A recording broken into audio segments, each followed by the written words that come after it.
Welcome to an exciting, exhilarating, and absolutely amazing episode of number 5 for Behind the Banter. As always, I'm BK and this is JVD. Cheers. Absolutely. The best way to enjoy Behind the Banter podcast is with a nice cold beverage in your hand. Yeah. Let me tell you. And future advertisers, this could be your beer in there. We won't dox any beers, but hey. But feeling kind of like Pitbull today. You know why? Why is that? Because we're Mr. Worldwide's plural. Why is that? Why is that?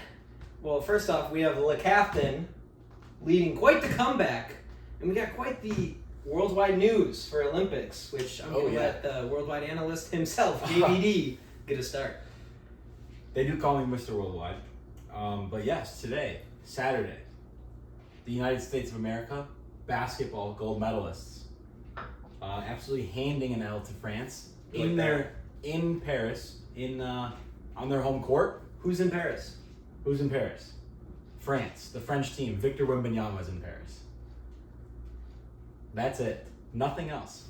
And then Steph Curry decided that he was going to be Mr. USA, Captain America, over the last 2 games versus Serbia and versus France. Steph Curry just said, you know what? Le Captain, take a seat. Jason Tatum, because we know he didn't play at all. And Curry just decided to pour it in from 3. A historic performance.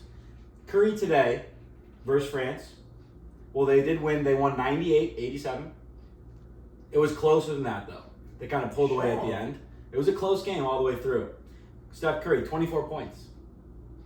You might ask, how many of those points were 3-pointers? Was it all of them? All of them. 8 field goals, 8 3-pointers. He was just lighting it up.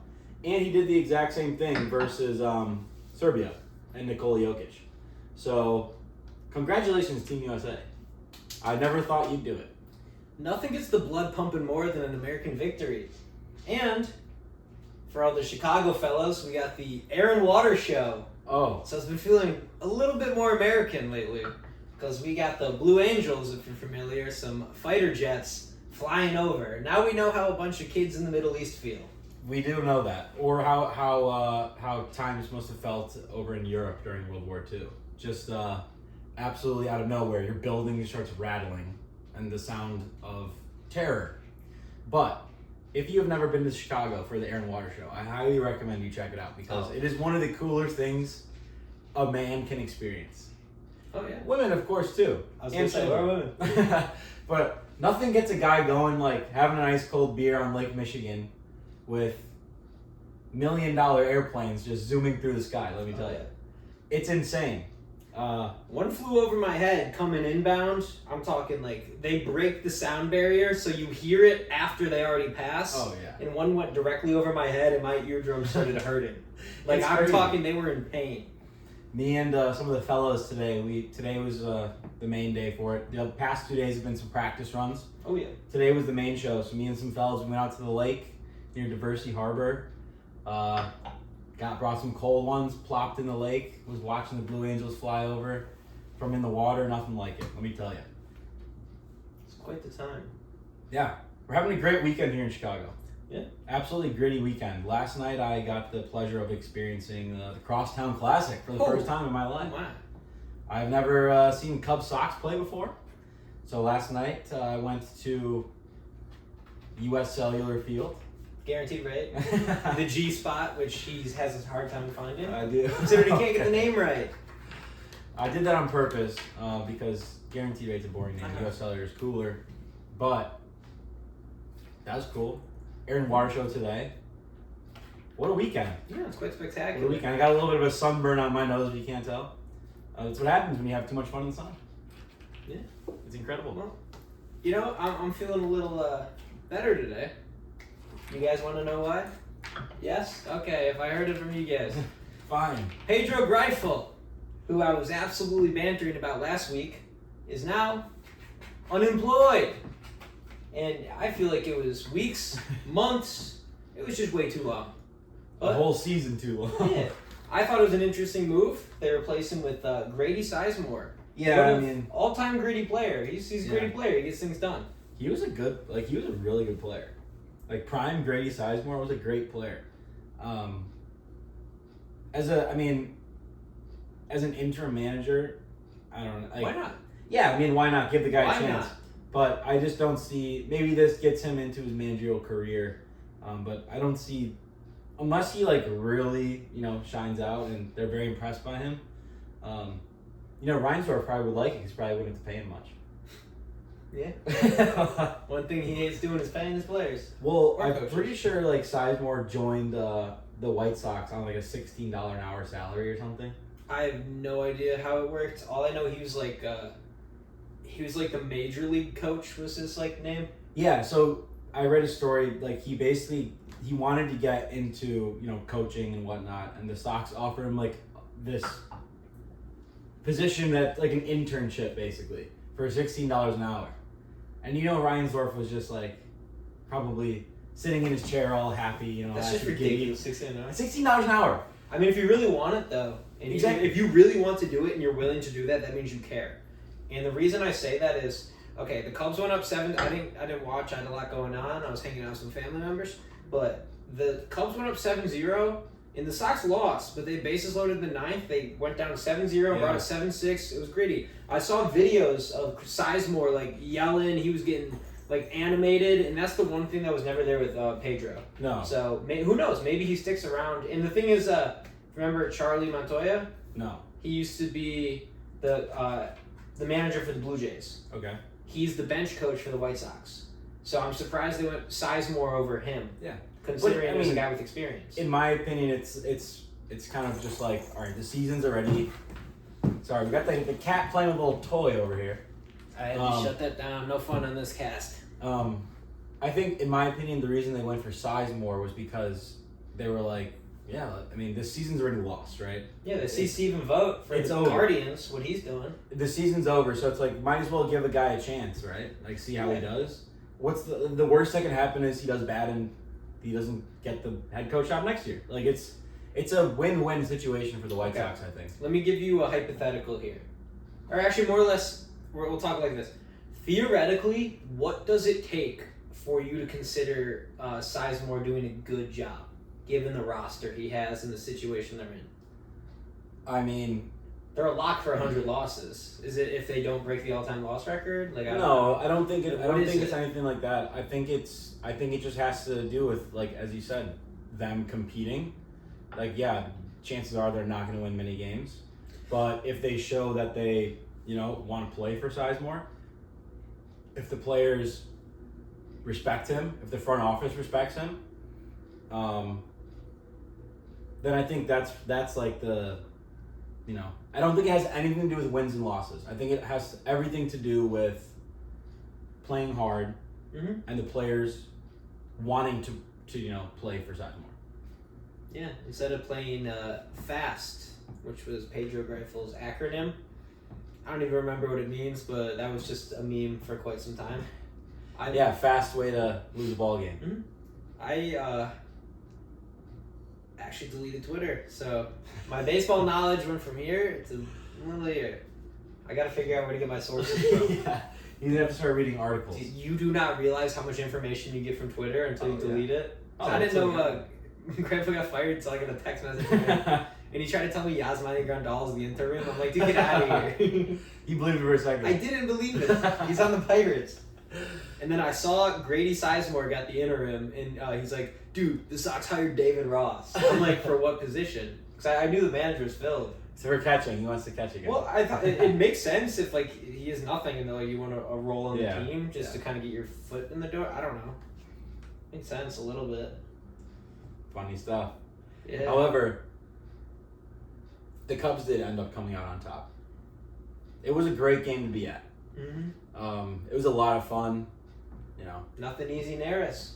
Nothing easy in Eris. And he came out. He came out in the post game. So he loaded the bases in the 9th like he typically does, but he ended up getting the save.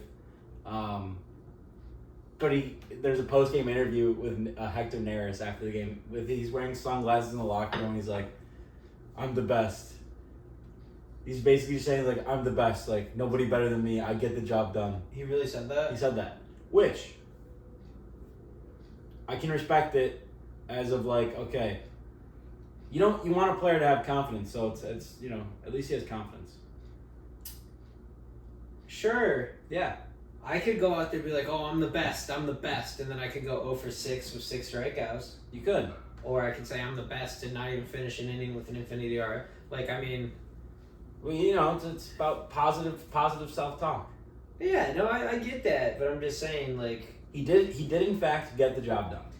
It wasn't pretty. Get a good baseball team in there against him in a situation like that. It's not going to go so well for him. Hey, the Sox fought hard last night. They played well. They did. Benintendi hit 2 bombs. Which is crazy. Is he back? No. But he's had multiple 2-homer games. I know. And I don't even think he had 4 homers last year. Well, he's got I think he's got 15 now so far this year.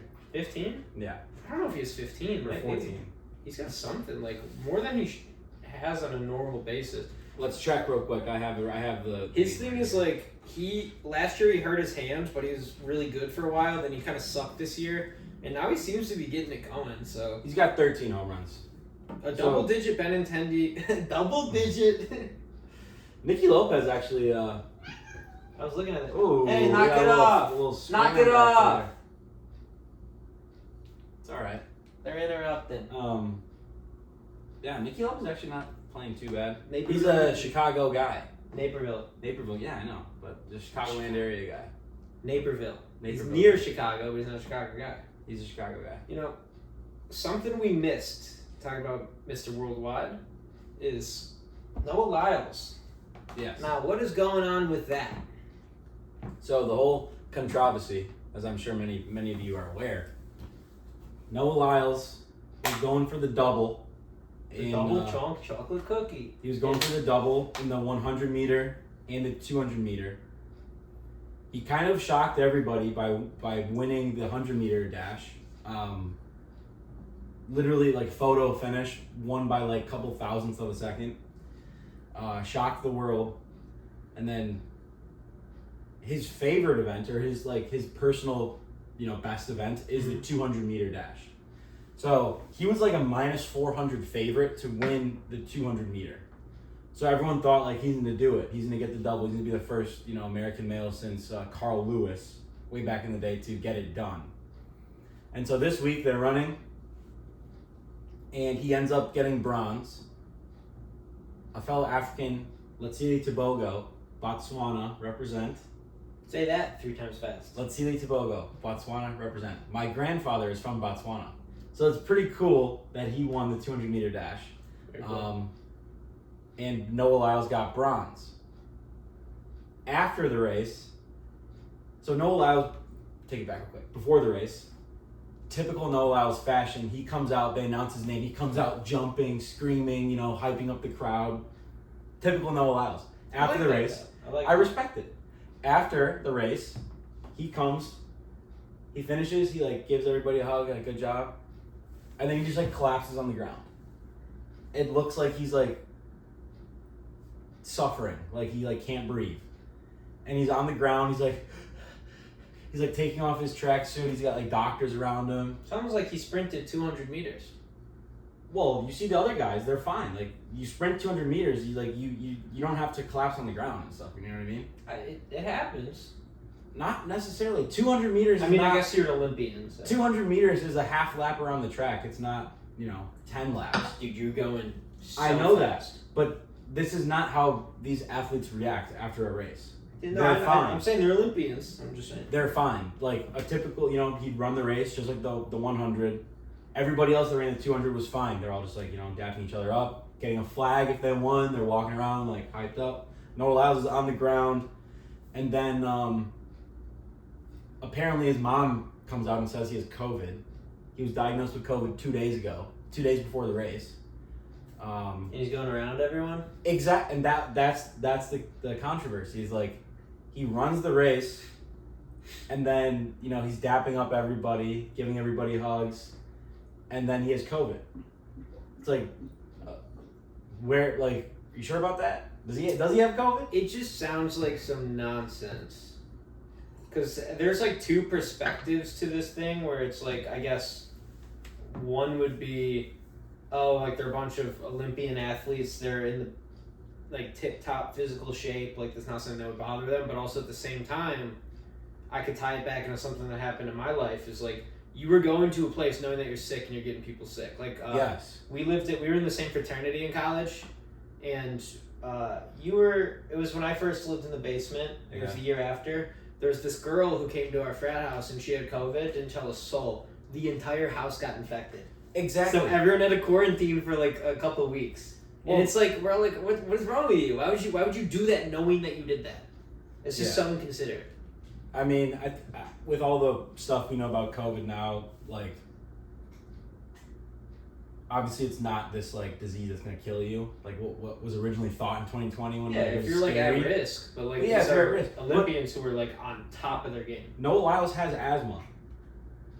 Yeah, that would actually probably hit him. He harder has than most asthma. people then, yeah. So like, I mean, props to him for getting it done and getting a bronze medal, but yeah, I don't know. That just sucks. Like, I mean, like, you know what I mean? This is a once in a lifetime opportunity to win the double, to win the 100 meter and the 200 meter, and then 2 days before the biggest race of your life, you get COVID and you like have.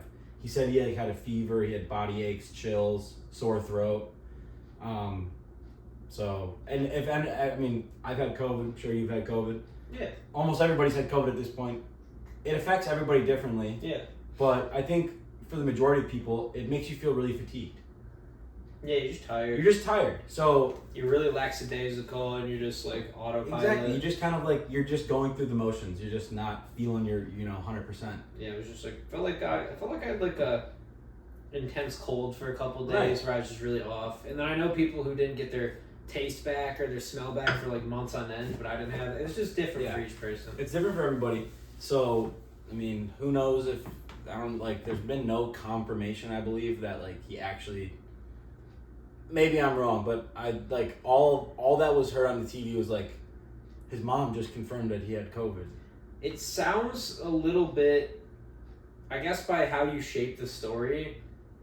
Again, like you go to like media of anything, it could be I walked down the sidewalk, and depending on who's reporting it, they're gonna be like, oh, he walked aggressively down the sidewalk, or he's minding his own bit. Like it's just how you say the story. Like every story you get, especially with athletes when it comes to like the Olympics, it's going to be portrayed a certain way. So I mean, some people are gonna make it sound like, oh, he has his ego bruised, so all of a sudden he has COVID. Or he pushed through COVID because he wanted to like fight for his country. Like there's like no one really knows. It's all speculation, so we're not jumping to conclusions. Yeah. Just bantering our opinions. Bantering our opinions, which everybody is entitled to do. Yeah. This is the land of the free, home of the brave. America. Just like a schwink there, we all got one. That's crazy. An opinion. That's crazy. But what's coming out of this now? So Noah Lyles was supposed to be the like, the hammer in the men's 4x100 relay. Mm-hmm. So he ends up not taking part in the 4x100. He ends up not taking part in the 4x100, and the USA gets disqualified because of a bad baton pass. So, is that what the bronze thing was for? What do you mean? There was like an injunction for this one girl to get bronze or something? No. This was the men's 4x100 relay race. So they were explaining it. I mean, I didn't know, but they were explaining it. So there's a zone when you're doing the relay races where the baton has to be exchanged. Yes. And the U.S. exchanged the baton outside of the zone, so they were automatically disqualified, even though they finished last, because of the bad, miscommunication. Looks like the one guy, Kenny Bednarik, like he took off a little bit too early. It is hard to pass that baton. Like I did track for a bit, and passing that baton was like, it's a process because you're going so fast, and then you got to grab it before like you're taking off, and another guy's going full speed. I understand that, but I mean they're professionals. This is what they do for 4 years. They've been practicing for this event. They were the heavy favorites to win this event, minus 300, I believe. But after Noah Lyles was taken out of the team, so for them to, there's this whole like thing with the U.S. and the men's 4x100, like they just can't get it done over the last like 20 years. They haven't gotten a medal, even though every year they're projected to be a favorite. and they once again couldn't get it done. They showed the one dude, Kenny Bednarek, he's the second leg. So what they do, I don't know if you did this when you were doing track, but every leg has their own piece of tape. Before the race, they get to go mark it on their track. So let's say he walked back, 10 meters. He puts the tape down. That's his signal for when the guy behind him is running. When he touches that line, that's when he takes off. Yeah, you start moving and get ready for the handoff. If you watch the replay, he takes off 2 steps too early. So the one dude with the baton was never going to catch him. So he had to slow down, and it was this whole thing. You just gotta execute that, man. Exactly. You've been training for 4 years. And this is like a constant problem the U.S. is having. Like, they can't get the baton. They get disqualified. 4 years, man. 4 years. That's how long you were in college. That's most people, that's how long you're in college. That's how long you're in high school. 4 years. Well, they've also been doing this their whole life. I know. Yeah. I'm just saying 4 years. For this to one not make moment. that one mistake. And it's happened over and over again. Canada won. South Africa got silver. Let's go. And who got bronze? I think Great Britain got bronze. But speaking of bronze, did you see that one guy? He posted his bronze medal, and he's like, "Oh, it's already like falling apart or whatever." I did not see that. Well, bronze, the way that it kind of ages is, if you've had anything bronze, like, it doesn't do well long term, especially when you have a bunch of art and everything on it. Well, so I thought it was super. Well, if he gets, I mean, this is not long term. This is like a couple days. If it's already like aging that quickly, then that's a problem. Yeah, but you also got to think about how much sweat, where it was kept. Like, the guy didn't put it in a case and bring it. He probably like. I don't know. I'm sure you can get it professionally taken care of. I'm sure we have a bronze enthusiast somewhere in the comment section. Yeah. Enlighten the fellas. Somebody that just loves bronze. I don't know about bronze. I know about gold. Oh, sure. Well, yeah, that's the big controversy with the U.S. track team. But the women absolutely taking care of business in the 4x100 and the 4x200, just smacking the competition, and the 4x400, I believe. Just destroying everybody. So respect to the U.S. women. You guys are killing it. The men need to take a little bit of a note on how to pass the baton, because metaphor. We cannot do that correctly.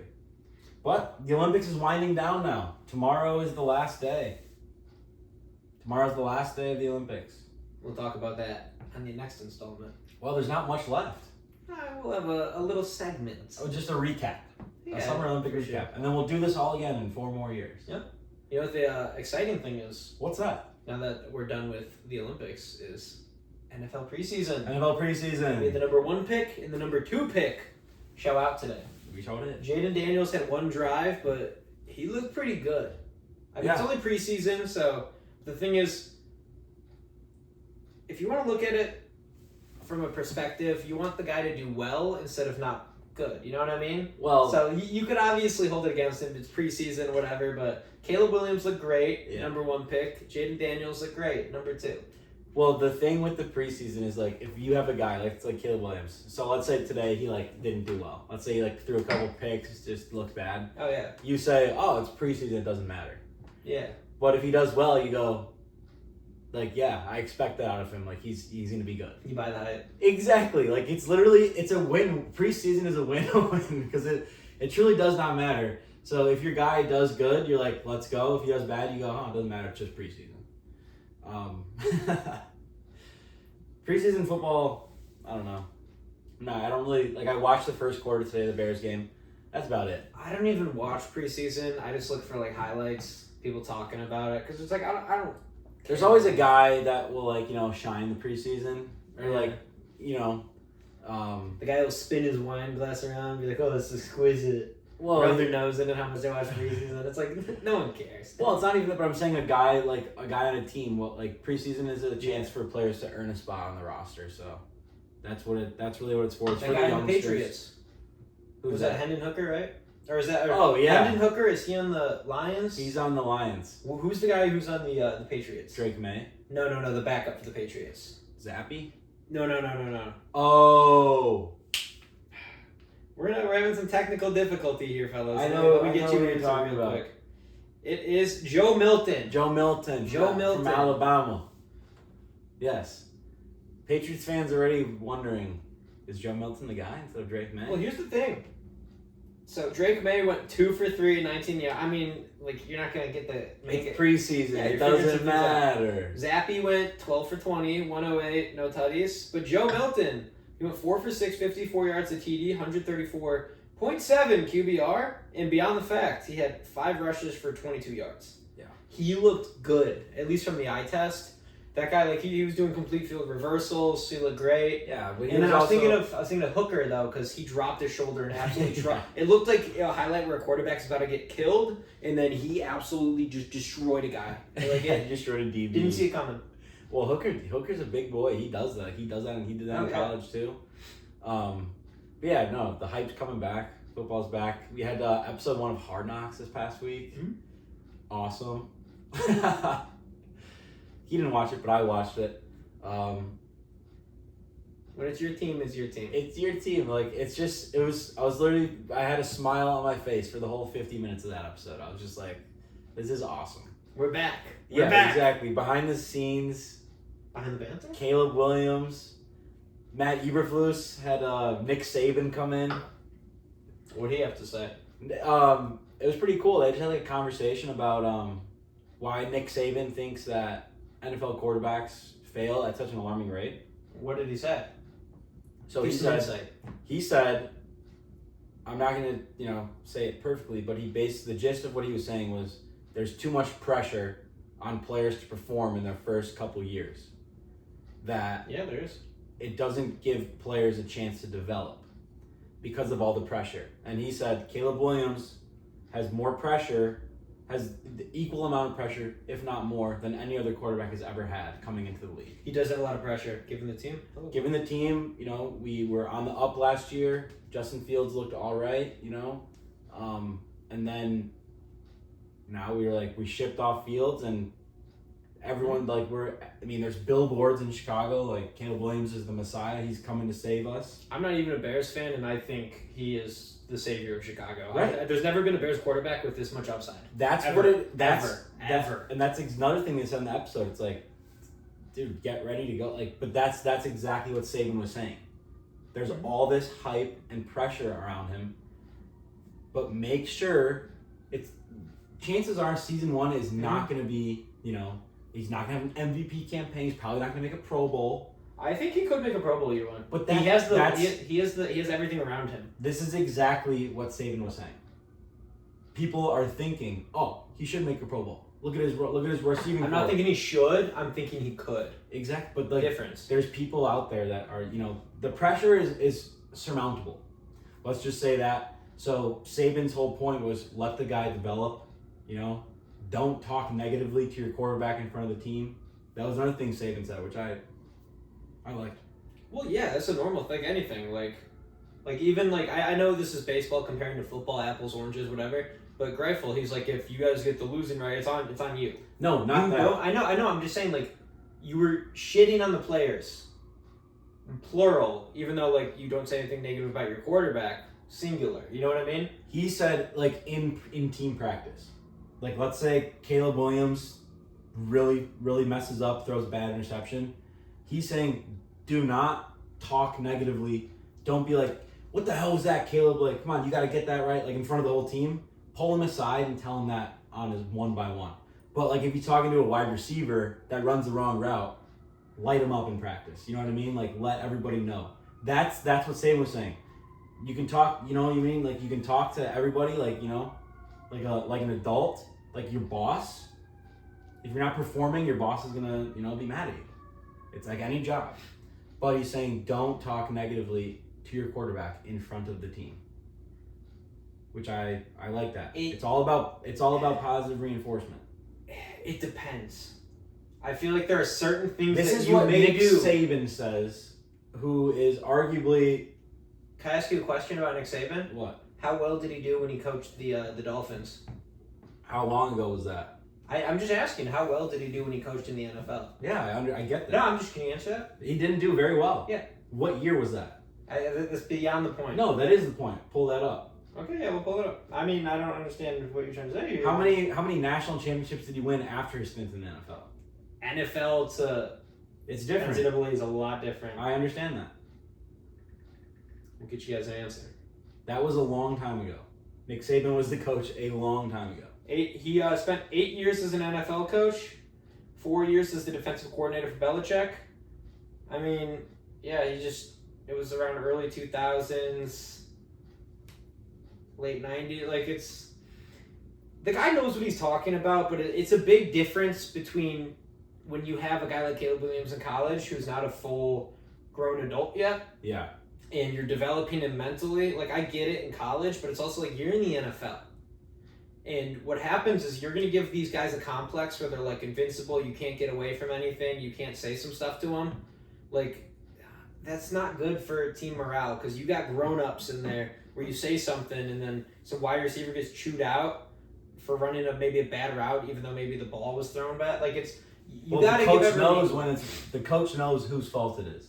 Yeah, I guess that was a bad example. Right? You get what I'm saying. But it's Caleb Williams could handle getting yelled at in practice. But this is what Nick Saban, he's basically saying, look, the kid already has enough pressure on him. Don't add pressure to his plate. There's necessary. He's already got an entire city on his shoulders. Don't add any unnecessary pressure to, you know what I mean? Like, yeah, that makes sense. Yeah. But I mean, it's like you don't want to be soft on the guy. There's necessary like grilling moments where you got to grill someone, and if they take it by example and they're like, okay, yes, coach. You know what I mean? Instead of arguing, like the guy, if he messes up real bad, like say something to him. That's what Saban's saying. I know. He will say something to him, but not in front of the whole team. I don't think that really matters that much. But it does for the mindset of the team. I get it, but my point being is Saban wasn't this very wildly successful NFL coach. No. What he says works in the NCAA, but he did not do well in the NFL. What did you find out what year he was in the NFL? He was in the NFL for 8 years. 8 years? Yeah, early 2000s. As a head coach? 4 as a defensive coordinator. I believe 4 as a head coach. It's quite a resume. And then he went to college and then won like 1 million championships. Yeah, you're in an era where every notable player, 5-star recruit, would go to Alabama over any other school. So you have an advantage when you have. Why is that? Because they're the cream of the crop program. Why is that? Because you don't draft players. They had the best college coach of all time. Yeah, I'm just saying you don't draft players where they don't have a choice. Like they have a choice where they go, as long as you want them. If you want them, What does Alabama do? They produce NFL talent, like no other school. Yeah, they do. That's what they do.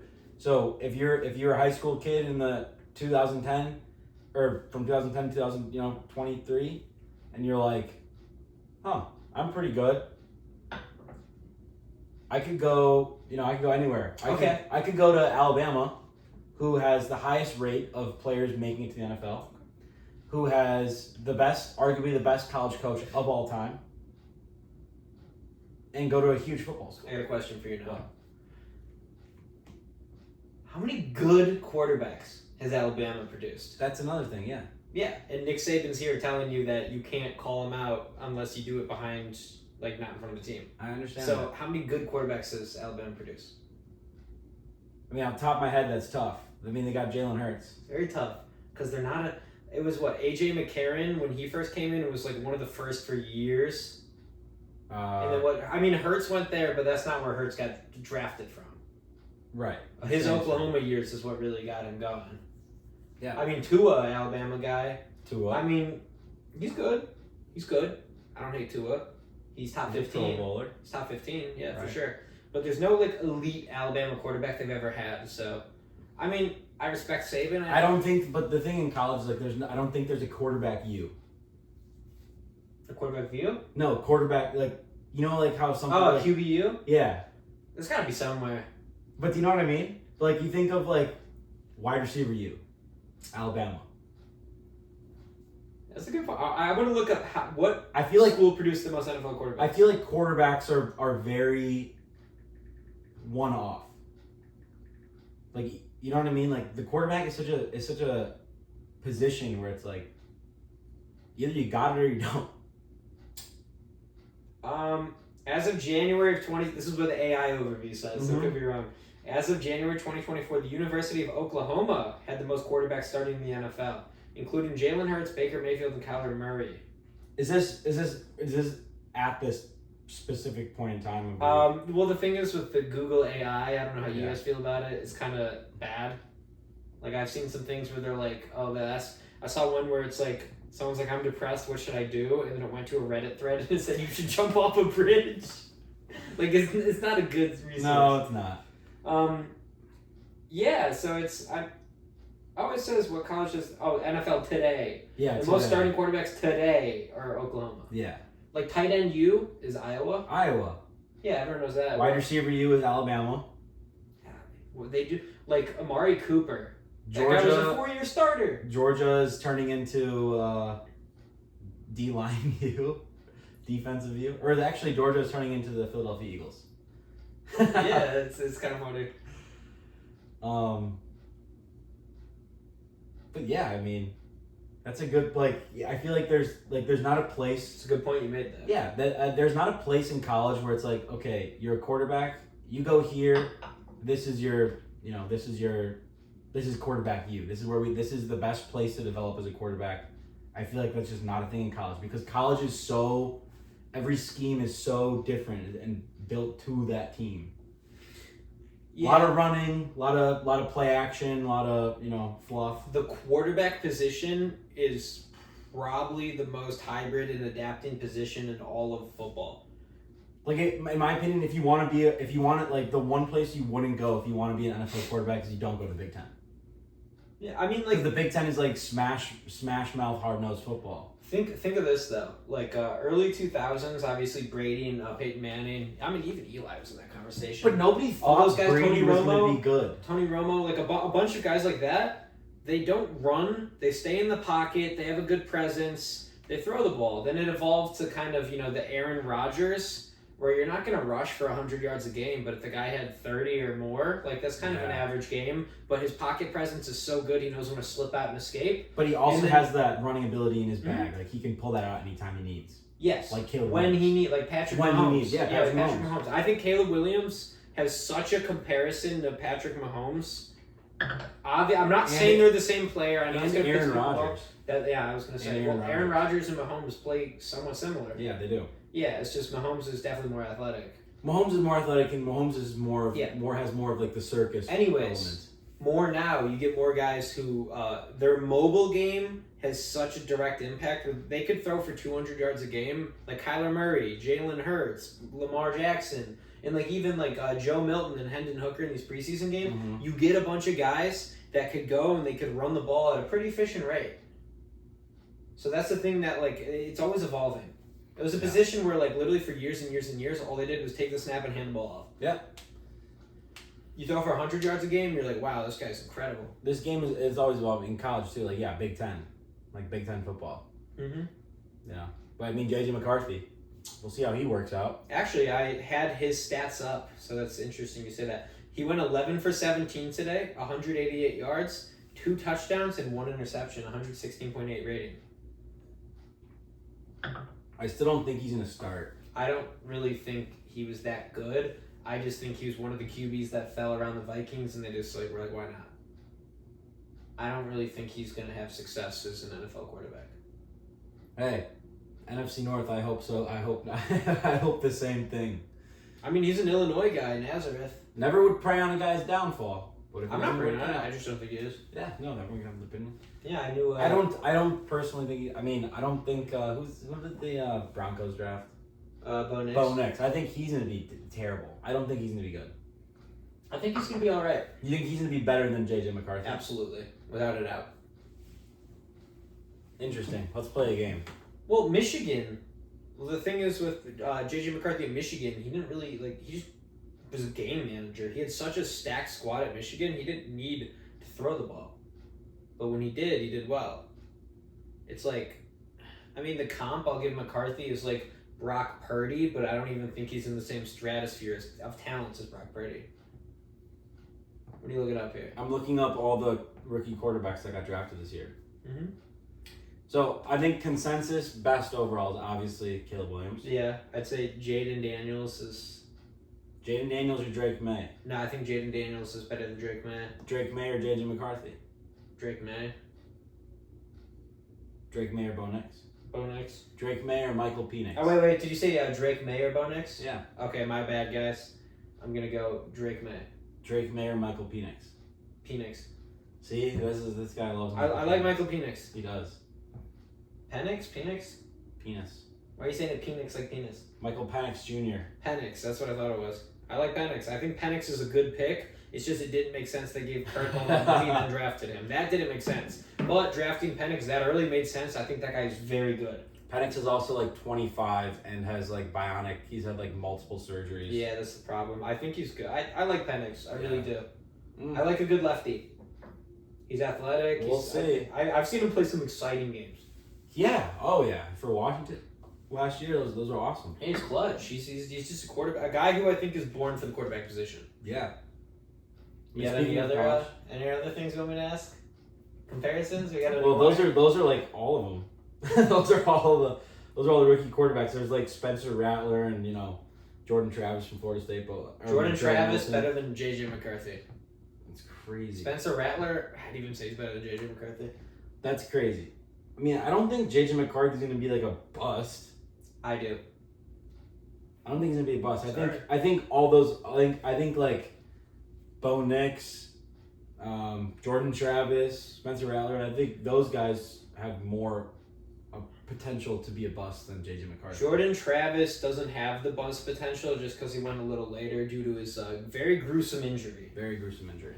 But that guy had a chance to really make a statement in the playoffs, and it's ridiculous that his team even didn't go to the playoffs just because of his injury. I mean, they couldn't do that. They couldn't put him in. They could literally they were on their third string quarterback. It's not their fault. I know it's not their fault, but it's a redshirt freshman rookie. That's you know what I mean? Like, it's a miracle if he gets 100 yards a game. I just don't think they could have done that last year. I mean, yeah, I guess it would have made for a bad game. You know what would be better? If they just changed the playoff format. Which they are. Yeah. Wow. Would you look at that? The college football play. What's that? I'm foaming a little bit. But, I mean, yeah. College football is also, just as the NFL is, coming back. Yeah. How exciting. Very. I'm excited. I love college football, and I love the NFL. I've been getting more into college ball. I never really cared for it a couple years ago, but I like it, and I watch it more and more. It's just the perfect thing to do on a Saturday. You know what I mean? You got college on Saturday, NFL on Sunday. You got college on Saturday, you got Banter on Sunday, and you also get the NFL on Sunday. And you get the NFL on Thursday, you get Wednesday night Maction. Oh, it's great. We know some things about We're going to be swimming in football. And it's fantastic. New Big Ten this year. Call me Katie Ledecky. We got new Big Ten this year. It's now like the Big 15 or something like that. Big 15. Well, we got... I mean, it's crazy. The teams in this, it's overloaded. All the divisions are changing. I mean, realistically. So now in the Big Ten, we have UCLA, USC, and Washington all joining, and Oregon. So let's see. 1, 2.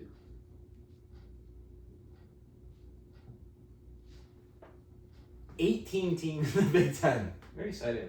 18 teams in the Big Ten. The SEC is looking a little bit different as well. I think a lot changes for college recruiting now that you introduce not only the NIL where you pay guys, but at the same time where if so many more teams could go to the playoffs, like if I'm a 5-star recruit and I know I could get a guaranteed I'm even like a 3 or 4 highly regarded guy, everyone wants me. Like, you have more incentive to go to another school just knowing you can get in the playoffs and you can build a team. But, I mean, not everyone needs to be Colorado where you have your social media apps on your back of your jersey. No, yeah. That's ridiculous. I mean, and Colorado is also there in the Big 12 now. Colorado's in the Big 12. Arizona State. BYU was in it last year already. Love some Mormons. Houston. I mean, yeah. It's really looking like the Big 3 conferences now. It's the Big 12, the Big 10, and the SEC The Pac-12 is literally non-existent. I think college football's had trending in an even better direction, which many thought wouldn't even be possible. Well, yeah, and then we've got the ACC, which is like, if a team comes out of the ACC, I mean, Clemson is the big, and then like Florida State, but yeah, I like when leagues are Stanford's in the ACC now. McCaffrey. I didn't even know that. You know what ACC stands for? Atlantic Central Conference. Atlantic Coast Conference. I knew it was Atlantic. Where is Stanford? Where's Stanford? Dude, I don't even know. Even Is it Connecticut? I'll give you one more try. Alright, let's do geography here. Give me a hint. It's on the West Coast. Oh, it's on the West Coast? Is it California? Yeah. Really? Stanford's in California. Now they're in the Atlantic Conference. Dude, this is how much I like. You guys might be shitting on me for this, but I really, I genuinely and sincerely tell you, I did not pay attention to college anything before like at least a year and a half ago. Clip that, chat. The one guy who made it this far. He made it this far. Say hello. Yeah, respect. We love you. Thank or you. say, let's give him a key phrase to say in the chat if they're a real one. Comment your favorite college football team in the chat. Okay. And predict the college football playoff winner this year. I got a fun NFL game if you want to play. I love games. Okay, I'm gonna ask you positions in the NFL, and you gotta tell me who's the best. I don't even want to ask you quarterback because you're gonna say Mahomes, right? I'm not gonna be like, oh, left guard. Yeah. Like quarterback. To a second. You're crazy. Patrick Mahomes. Close second is Caleb Jackson Williams. Mahomes. Caleb Williams. Let's go running back. McCaffrey. I don't know if that's even debatable. Yeah. I'd say maybe Nick Chubb could be in the conversation based on running ability, but McCaffrey's ability just to be involved in the brings passing, so much more to the game. Yeah, he brings so much more. Like he's a weapon. Yeah, he's all around. Like it's not even a debate. He's a weapon. Is wide receiver a conversation? Because I feel like there's four guys. It's like what, Tyreek Hill, CeeDee Lamb, Justin Jefferson are like the main three. I mean, some say Jamar Chase. I just don't even think of him as top three. I think he's really good, but I don't think top three. What about Amon-Ra St. Brown? 4. I think the best wide receiver in the NFL is Tyreek Hill. Yeah, I agree with you. And then I put Justin Jefferson too. Yeah, I put CD 3. I could be conversed into doing that perhaps. Yeah, I mean it's realistic. It's realistic. What about tight end? I think Laporta might get up there in a year or two. Travis Kelce. It depends on how you view tight ends. Because every time I've ever posted shorts about tight ends, I always say Kelsey's better because I genuinely think so. But everyone likes to bring up George Kittle because George Kittle's inconsistent when it comes to receiving. Yeah. But his blocking ability and the fundamentals are so important in the game that it matters. But the tight end position is evolving where you don't need to block every play. You literally will put in 2 tight ends in a set, one blocking, one receiving. Kittle had more receiving yards than Travis Kelce last year. Who has the Super Bowl ring? That is true. He also has Mahomes and Taylor Swift. I mean, the NFL wanted Taylor Swift. All right. You're saying Mahomes and Taylor Swift, but you're acting like the Niners didn't have a better all-around roster than the Chiefs. They did, but they have Patrick Mahomes. The Chiefs just have winners. They have Patrick Mahomes. Yeah, the Chiefs just have winners. And an amazing coach. That was quite the Super Bowl. That was a good Super Bowl. Yeah. I was in Vegas watching for it. It was great. This guy. I didn't go, but we were there. Watch parties. It was great. I was actually in a nightclub. I got a video of it. We were about 100 feet away from Taylor Swift. Yeah. Both the Kelce's. Jason Kelce was wearing a luchador mask, and then Marshmallow was with him. I walked past Jason Kelce in the casino, and I looked at him. I'm like, oh my god. And I was looking. I was hammered. I turned $25 into $1,500 at a blackjack table, just sipping Jack and Cokes. And I woke up in my hotel room with a bunch of cash. I'm like, wow, what a night. That was fun. What a night. That's all you did. Yeah. So, you want fullback? Fullback? Yeah, give me a fullback. Like a true fullback? I mean, it'd be Juice. Kyle I think so. Kyle Juszczyk. Ricard might be up there too for the Ravens. It's Juszczyk. I mean, I can literally name 3 fullbacks. Kyle Juszczyk, Ricard, and Kari Blasingame on the Bears. Name another one. There's not many. It's a position that's dying. Oh, it's been dead. I know, it sucks. John Kuhn used to be the OG. John Kuhn, yeah. Every time you get the ball, they go, Kuhn! Well, now, I mean, Juszczyk gets the ball, they go, Juice. Mm-hmm. Defense? Yeah, let's do defense. I'm the best cornerback in the game. Don't try me with a sorry-ass receiver. Who's the best DB? The best DB in the league?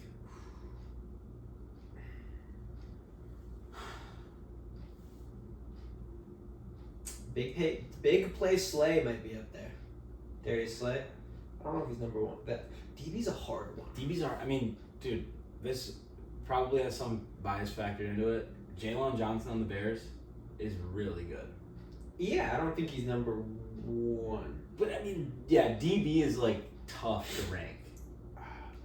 I mean, if you look at it based on last season, Deron Bland is the best one. Yeah, I feel like Sauce Gardner might be the guy for me. Yeah. Sauce Gardner might really be, I mean, Deron Bland, the reason why, like, his surgence is so great is simply because Trayvon Diggs was the number one guy for that Cowboys team, tore his ACL, and then Bland had to come up, step up, broke the NFL pick-6 record. It's just like, but the guy would get toasted some games. So CBS Sports has Jalen Johnson ranked as, I'm looking at PFF. They have Jalen Johnson, Deron Bland, Sauce Gardner. Who's number one? Jalen Johnson. Yeah. He was the number one graded cover corner in 2023. Are you talking about all around? Because he allowed a 33 passer rating on throws in his direction. Because, I mean, if you want to consider, like, running defense, Bland was the highest rated DB with that, but he's barely off of Jalen Johnson for coverage. So, I mean, I guess you could... I still think it's Sauce Gardner. I still think it's Sauce. You got Pat Surtain. Mm-hmm. Broncos, Jalen Ramsey. I don't think Ramsey's number one. Anymore. No, he's top 10. Charvarius Ward for the Niners. He's really good as well. But yeah, Jalen, that's why Jalen Johnson, another guy which is just hilarious that he did not make the NFL top 100. Sauce Gardner has the highest ranked coverage. He's like 0.4 over Jalen Johnson. Yeah. So, I mean... I think it's a... It's a respectable take. Johnson's up there. Like, it's a respectable take, I'm not arguing. It's a respectable take. What about linebacker? Linebacker? Fred Warner? Yeah, probably. Fred Warner is just so all around. He's incredible. Fred Warner really is incredible. Bobby Wagner's still killing it, too. So, when I ask you linebacker... I think of middle linebacker. I don't think of outside, like true line. Because I'm thinking like Parsons. Yeah, that's TJ Watt. I don't think, asking. No. Those are DNs. And I call them edge rushers. Like I'm linebacker. I'm talking. You're setting. You're the Mike. Yeah. You're an outside linebacker. Who is the best edge rusher? I have a name in my head. TJ Watt. I have Myles Garrett. I think it's TJ Watt. I think those are both two respectable things. There's a big four, and then I feel like everyone's kind of off. I really feel like it's no order. TJ Watt, Micah Parsons, Max Crosby, and Myles Garrett. Yeah. I just feel like Myles Garrett is the guy of those four that really stands out. What about Hendrickson? Trey Hendrickson? Yeah, for the Bengals. I mean, he was second in sacks last year. He's top 10. But the thing is, with the sack category, it's very skewed, because if you have a very good defensive line where double teams will enable another guy to get more opportunities. I'm not saying that like Hendrickson is getting like weak like Disney Channel sacks, but like Disney Channel sacks. Yeah, like Mickey Mouse rings or whatever. But I mean, I think TJ Watt. Good. Dude, TJ Watt's insane. I mean, all those guys like TJ Watt. Do you remember Nick Bosa? Do you put oh him my in that? God, I forgot about Nick Bosa. I feel so silly right now. Nick Bosa's way up there. Wow. I'm so sorry, 49ers fans. Nick Bosa is insane. I wish Joey Bosa really lived up and stayed healthy. Yeah, he's a couple years older though. I know. I just wish he stayed healthy. So we're calling it a Big Five. Ah, yeah, absolutely we are. Not a Big Four. Yeah, big 5. I'm sorry, Nick Bosa is legit. Nick Bosa is absolutely legit. It's not football season, so we're not seeing his highlights every week. No. Because he will be on there. Let's go D tackle, Dexter Lawrence, maybe? No Aaron Donald anymore. D tackle's a tough one. Yeah, it is. Yeah, probably Dexter Lawrence. Yeah, Dexter Lawrence. Quinnen Williams is really good too. He's good. Let's go safety. We'll go safety before we wrap it up.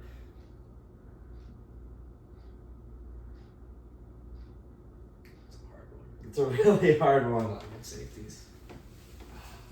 Man.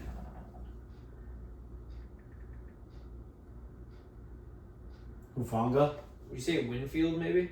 Antoine Winfield. Oh, what about Kyle Hamilton? Yeah, I mean, he was a rookie last year. I don't know if he had like the best year. No, What he's about, a rookie in 2022. Oh, was he? Yeah. What about Hufanga for the Niners? I feel like So Jesse I feel like- Bates is very underrated too. Jesse Bates is under. I did Hufanga. I feel like that dude could become. Ready for this? What? PFF has their safety rankings. Tell me where Kevin Byard is. Let me guess. 6, 7. You're scrolling real deep. 12. 12. Hufanga's 13. Let me read the top 10. So 1 is Antoine Winfield. Mm-hmm. 2 is Kyle Hamilton. Mm-hmm. 3 is Jesse Bates. Jesse Bates is good. He just gets very underrated. 4, Minka Fitzpatrick. 5, Marcus Williams. 6, Javon Holland. 7, Derwin James. If he was healthier, he'd be way up. 8, Xavier McKinney. 9, Kyle Duggar. 10, Tyrann Mathieu. 11, Jabril Peppers. 12, Kevin Byard. 13, Hufanga. 14, Budda Baker. And 15, Malik Hooker. Cowboys. That's interesting. Both safety positions are considered free and Right. strong. I think Winfield's is very, very good. Winfield is very good. I think Kyle Hamilton will be the best, undebatably, in a few years once he kind of gets more experience, because that guy is just physically gifted. He's just good at the game. Yeah. I personally think this year, that's why I brought up Byard. The Bears brought in Byard. That one kind of like took me off guard because they hired Eddie Jackson. I thought they were maybe going to draft somebody. Did they get rid of Eddie? Yeah, that's what I said. They got rid of Eddie Jackson. They brought in Kevin Byard. And pairing him with Jaquan Brisker, who was a rookie last year, I think that could be a lethal combo. The Bears are heading in a good place because Sweat Brisker makes some big hits. He's a big boy. Penn State. He's the hardest hitting his safety in the game. He's a Penn State product. Like all he does is hit Iowa players. You know what I mean? He just smashes running backs. I thought Penn State guys only hit little boys. Nah. Only the coaches. Sandusky. Only the coaches. Yeah, Sweat too. He could make his way up into that conversation for best edge rusher. He could. He's got some work to do, of course. Chase the problem Young. the Bears have is they don't have the guy opposite him. Yeah, I mean that move could be made. They got a couple young guys who could be stepped up. Would you say Chase Young?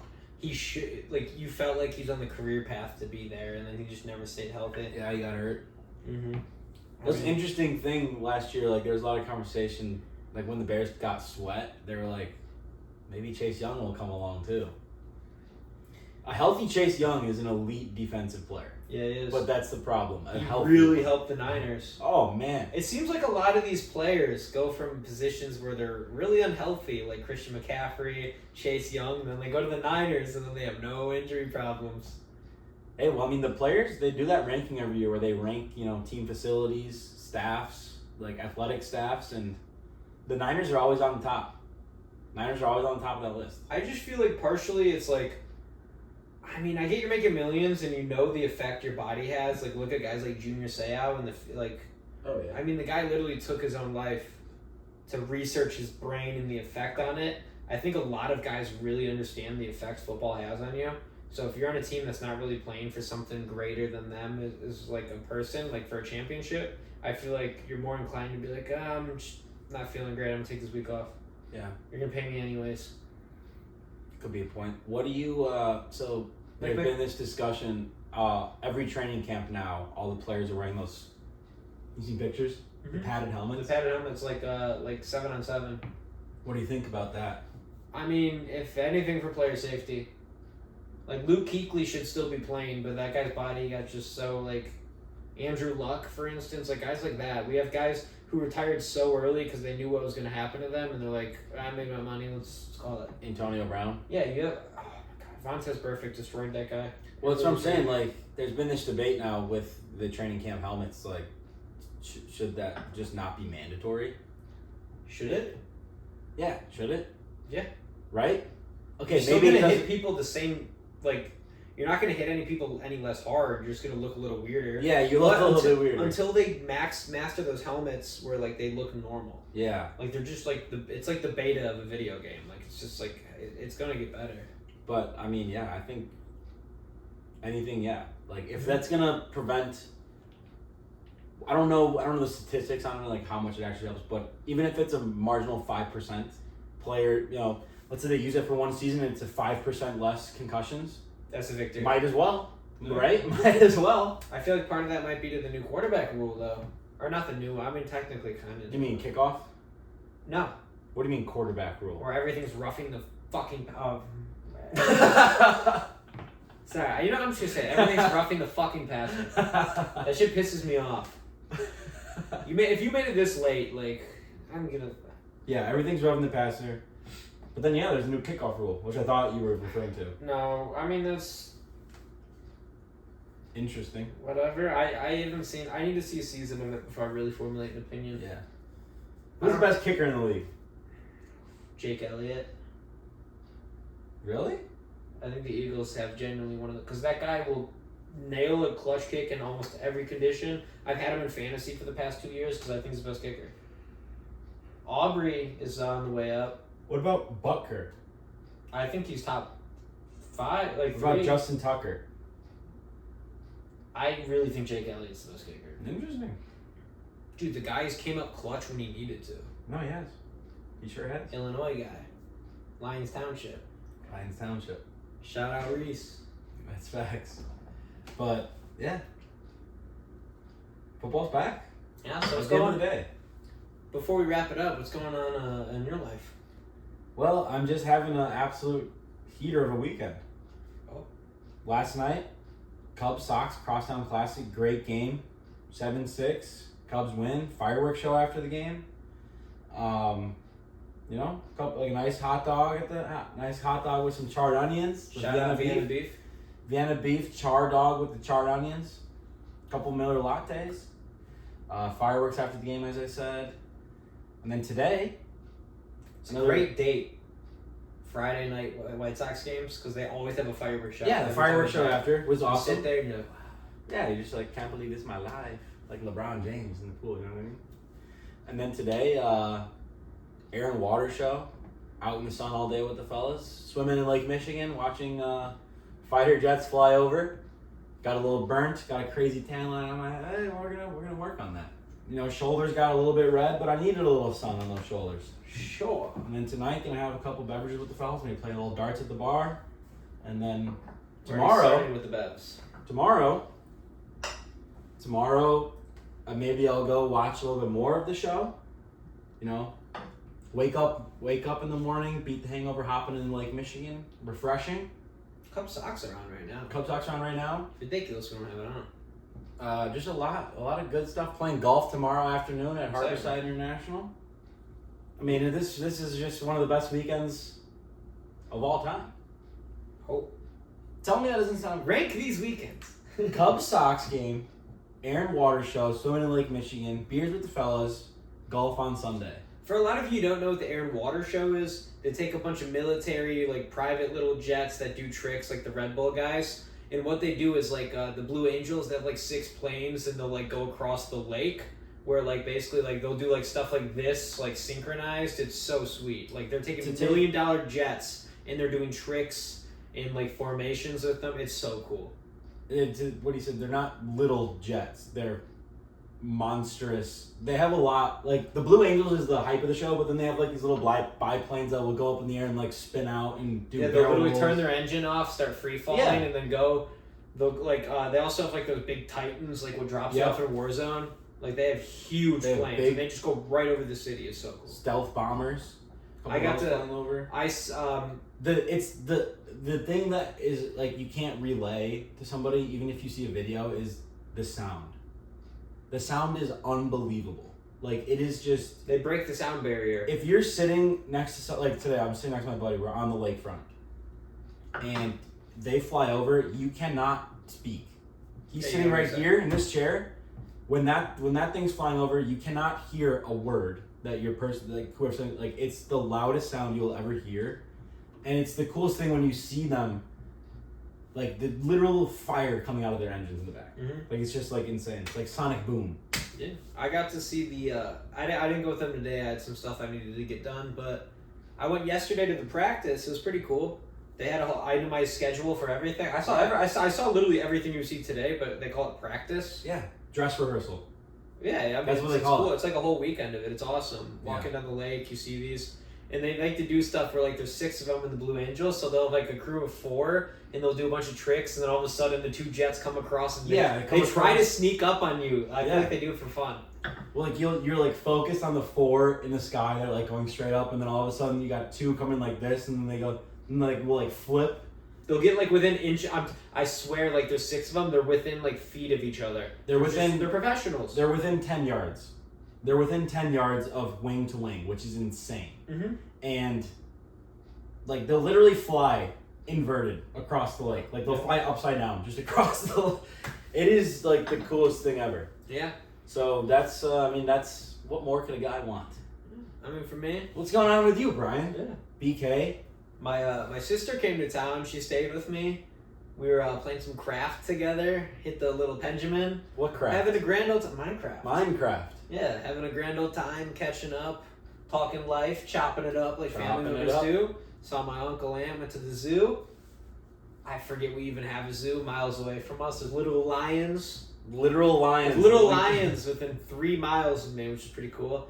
And then got to see the Air Water Show. I mean, beyond that fact, very locked in, trying to make something of myself. So I feel real good about life. Wow. Very happy, very positive. Cheers to that. I'm on the up and up, and you guys are going to watch the journey. Watch So, the journey. beyond the facts, a fella's on the hinge grind. Firing off some messages. Feeling extra witty, especially with all the banter we've been having. Feeling going extra on. witty. Feeling banterful. Yeah, feeling good. Maybe score a hinge date. If not, I'll get desperate. I'll take him out. Yep. An average. Well, Errol, something we forgot to mention. Last week after the podcast, the fellas were feeling a little famished, and I suggested, hey, let's go for a walk. Let's go to this little Asian spot called Little Walk. We're on our way there. We see this beautiful place, El Mariachi Restaurant. Doors open. Couple tables, nothing big. I'm like, hey, let's give this a try. And let me tell you, best queso I've ever had in my entire life. Oh, it was Chihuahua cheese. It was great. Best queso I've ever had in my entire life. Great meal, chimichangas for the fellas. Chimichanga was great. I accidentally left it at his house and went to work the next morning. You better Terrible. believe that I ate it. You better believe so. I hope you did. I ate both of them. My leftovers and his. I hope you didn't waste it. It was legitimately like, you go in there and there's these older looking Mexican fellas and you could tell like they're from Mexico. That like, if you walk into like a Mexican food or an Asian food and you see the person that works there and you look at them, you're like, wow, like this guy really knows what is up. You know what I mean? Yeah. Because it's like they experienced it. This is their life. Like this isn't just a food that like, you know what I mean? You get what I mean? Yeah. But yeah, like these guys were on top of it. Great service. They were like walking up to us all the time, asking us how our food was.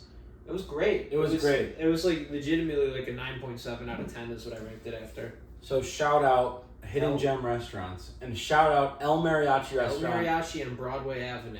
Not too far from Madison. Broadway in Lakeview, Chicago. Broadway right off of Roscoe. Yes. We'll come back. We have a fella calling. He's ready to go. Have a good time. I think that about wraps up episode 5 of Behind the Banter. Do we wrap it up with the dap up? Or do I not want to wake the baby? Well, this won't even. Nah.